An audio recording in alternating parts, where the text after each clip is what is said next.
Welcome to my channel, Showers of Knowledge.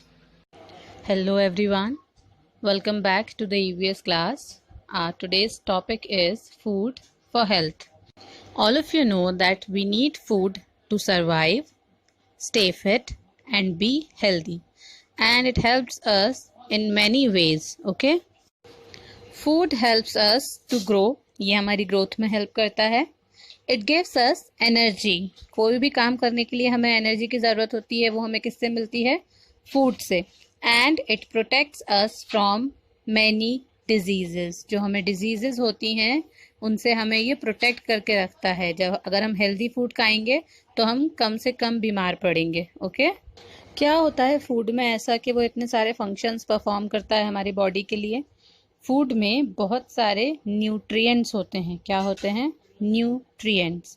And the major nutrients that are present in our food are carbohydrates, fats, proteins, minerals, water, vitamins and roughage.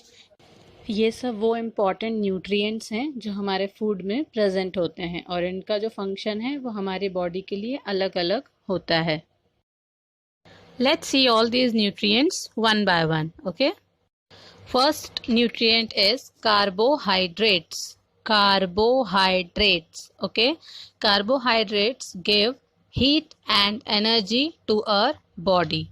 So people who do lot of physical work need lot of carbohydrates, okay? क्योंकि जो ज़्यादा physical work करते हैं उन्हें ज़्यादा energy की ज़रूरत होती है.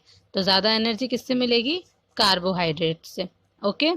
Sugar and starch. These are the two examples of carbohydrates. Food that contain starch are wheat, potato and rice. है ना, ये आप खाते भी होंगे रेगुलर बेसिस पे. तो ये जो फूड आइटम्स होते हैं इन सब में स्टार्च प्रेजेंट होता है जो कि एक एग्जाम्पल है कार्बोहाइड्रेट का. Another example of carbohydrate is sugar. And the food contain sugar are banana, grapes and sugarcane. Next nutrient is fats. Fats give us more energy than carbohydrates. Okay?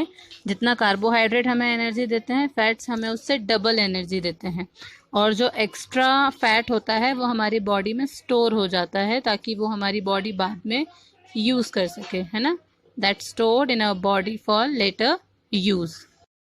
Food materials that contain fats are ghee, butter and nuts. इन सब में जो है वो क्या होता है? Fat present होता है. Okay and carbohydrates and fats इनको कलेक्टिवली कहा जाता है एनर्जी गिविंग फूड क्योंकि ये फूड क्या देते हैं? बॉडी को एनर्जी देते हैं. Okay now our next nutrient is protein.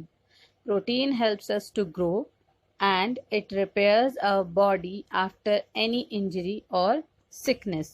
हम जब भी बीमार पड़ते हैं उसके बाद हमारी बॉडी को जो एनर्जी है वो प्रोटीन से मिलती है. वो हमारी बॉडी को रिपेयर करता है और फिर से पहले की तरह बनाता है.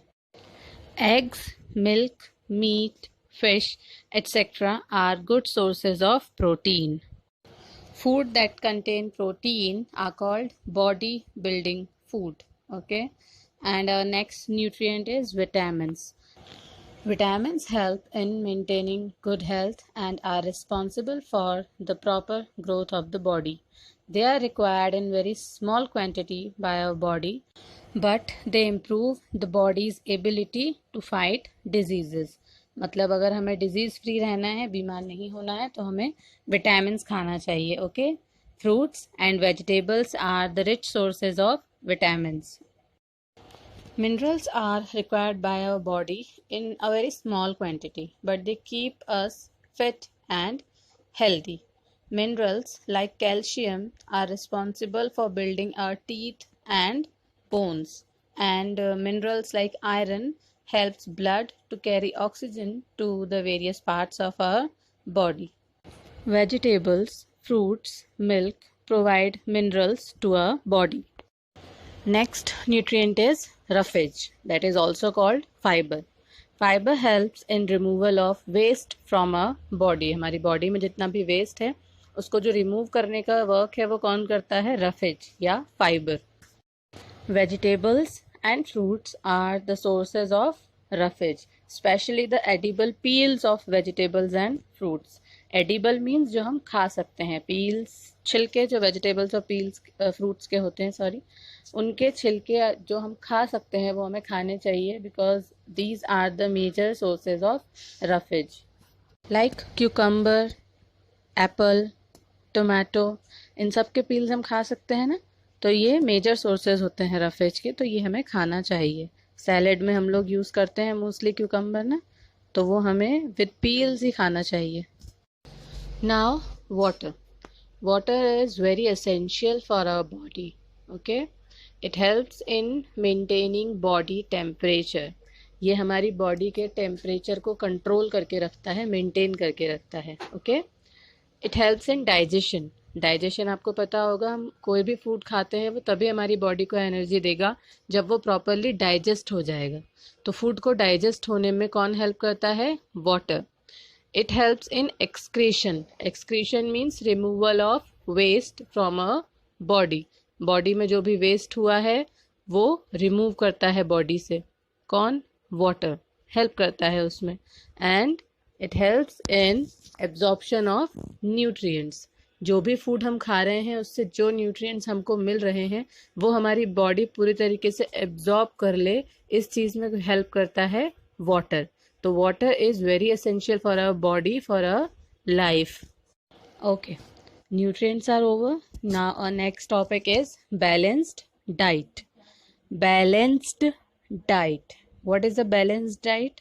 A diet that contain all the nutrients in a right amount is called a balanced diet. Okay, you can see a plate here. दिख रहा होगा पिक्चर में. इसमें हर एक न्यूट्रिएंट के लिए एक पोर्शन सेट किया गया है.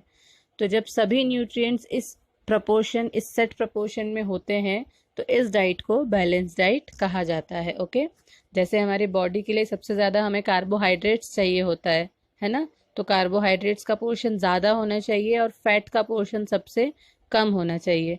तो इसी तरीके से हर न्यूट्रिएंट का एक सेट पोर्शन है.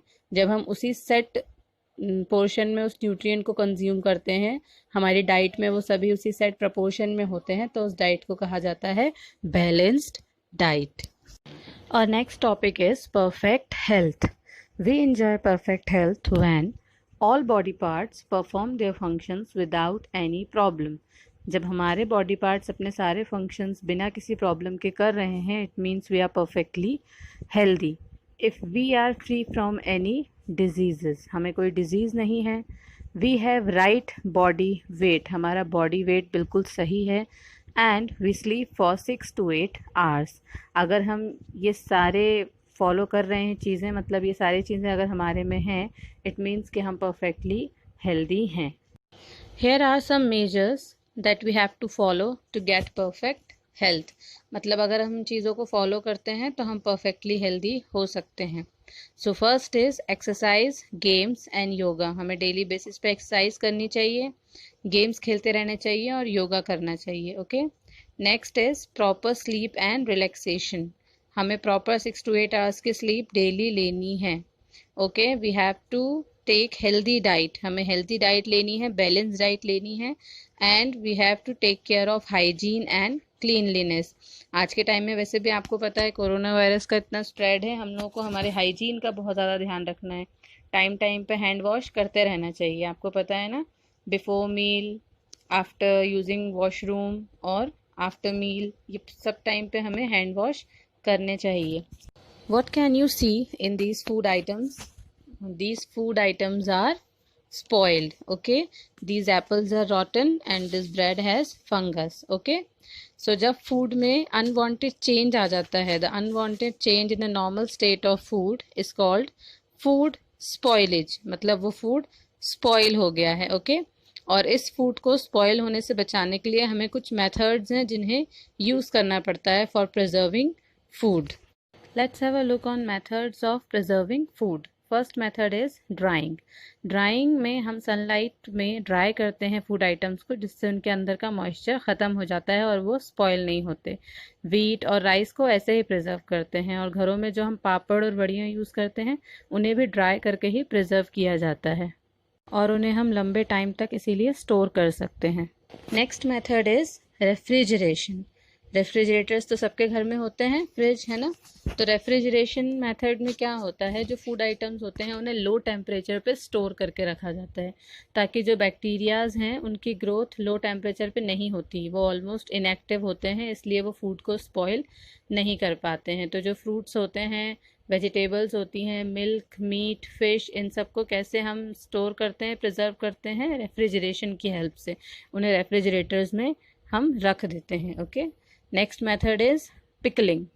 पिकलिंग में क्या होता है? पिकलिंग मीन्स पिकल बनाना। जो वेजिटेबल्स होती हैं लाइक कैरेट्स एंड मैंगोज, इन सब के पिकल बनाए जाते हैं using salt, spices and oil.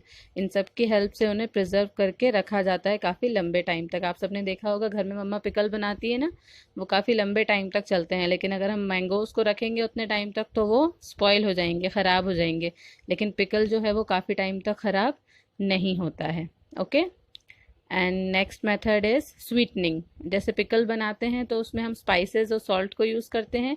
Sweetening में हमें शुगर का यूज़ करना होता है। जैसे जैम्स होते हैं, फ्रूट पल्प्स होते हैं, इन सब को हम स्वीटनिंग मेथड से प्रिजर्व करके रखते हैं। Okay, and the last method is Canning. Canning means can में बंद करके रखना, एयर के कांटेक्ट में फूड आइटम्स को नहीं आने देना। जब फूड आइटम्स एयर के कांटेक्ट में नहीं आता है तो एयर में प्रेजेंट जर्म्स के कांटेक्ट में भी नहीं आता है और फूड आइटम्स स्पॉइल होने से बच जाते हैं। आई होप आपके डाउट्स क्लियर हो गए होंगे, but still if you have any doubt then you can ask me. Please subscribe my channel if you like the video and hit the bell icon to get the notification of my latest videos. Thank you.